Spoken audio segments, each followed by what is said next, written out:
Powerful Question Coaching listeners. This is Diane. I'm coming to you today to talk about self-compassion versus or in addition to self-esteem.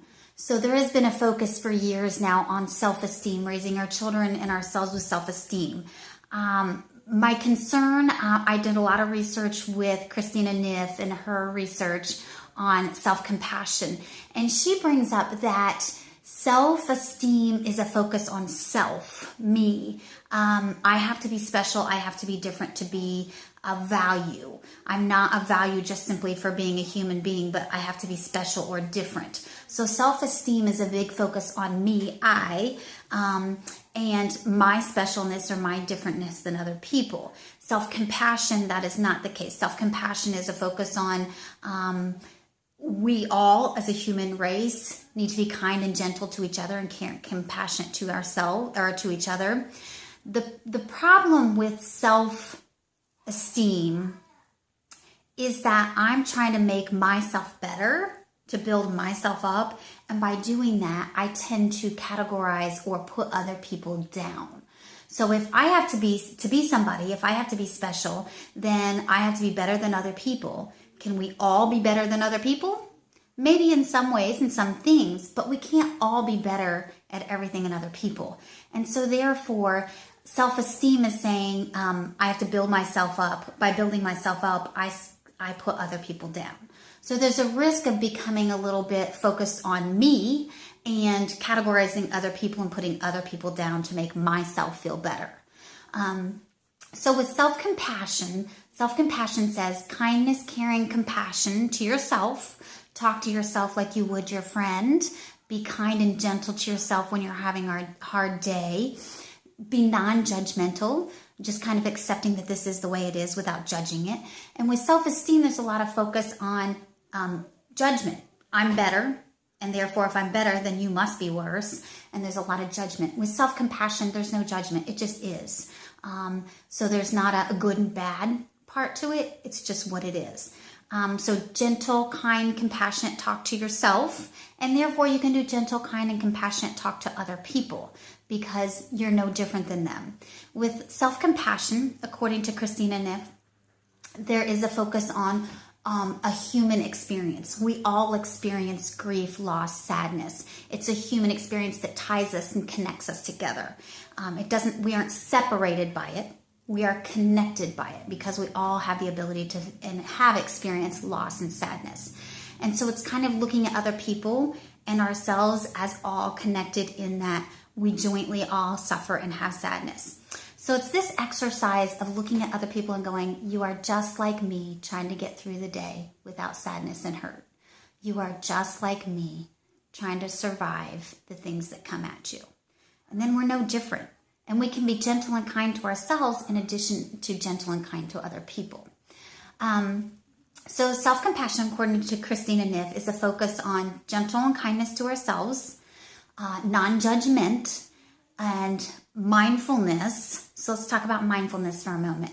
I've said in past videos, the research I've seen shows that we are in the past 49% of the time, and in the future 48% of the time. That says 3% of the time we are actually in the moment. So because of that, you have to be mindful to be able to be self-compassion to yourself and to others. You have to be mindful because it's easy to go off into our head and be judgmental to ourselves. Why did I do that? Why did I say that? Why couldn't I? So it's easy to go off into our mind and focus on what we've done or said and beat ourselves up for it.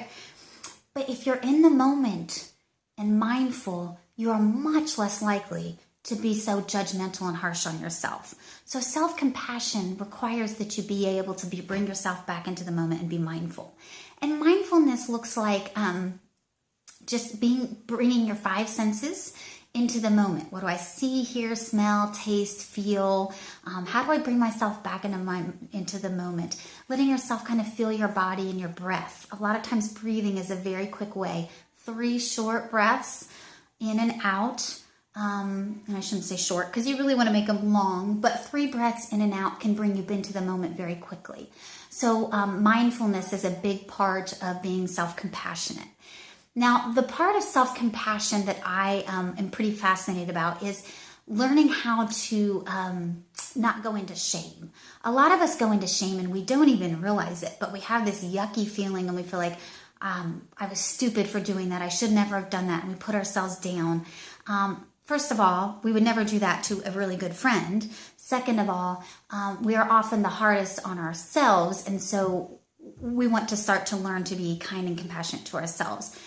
One of the things I really believe is I can't take anyone farther than I have gone. So if I don't know how to be really kind and compassionate and gentle with myself, I'm going to have a really hard time doing that with other people, especially when I jump into judgment mode. So I need to practice being kind, compassionate, and non-judgmental to myself, and then I can do that with others better. So that's where self-compassion comes in.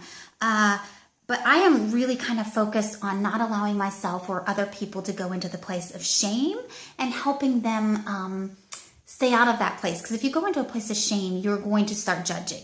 So shame allows us to, being in shame, we are going to be judgmental, and that silences us, and secrecy. So shame, according to Brene Brown, needs three things: silency, judgment, and secrecy. So to prevent shame, we need to share with safe people. So if I do something that I think is really silly, and I'm really kind of going into this yucky place of judging myself, then I need to go to my support system, my safe people, and talk to them about it so that I can come out of that and start being more self-compassionate and kind and gentle to myself, and realizing we all make these mistakes. I'm no different. And that makes me part of this shared human experience that we have. So those are my thoughts on self-compassion and self-esteem, and then how to be self-compassionate, and then ways to keep us out of our place of shame so that we can stay in a place of being self-compassionate. And that makes us more fun to be around. We're going to be happier people if we can be self-compassionate and forgive ourselves and be gentle and kind to ourselves. We're going to be better friends, better partners, better parents. We are less likely to turn to other unhealthy things when we can do that for ourselves. I hope this is helpful. Please give me feedback. Let me know if you have questions on that, or if you'd like another more in-depth session on any of these topics. Again, you can find me at powerfulquestionscoaching.com. You can find me on YouTube, and you can find me at Facebook and Twitter. Thank you so much for listening. Have a great day.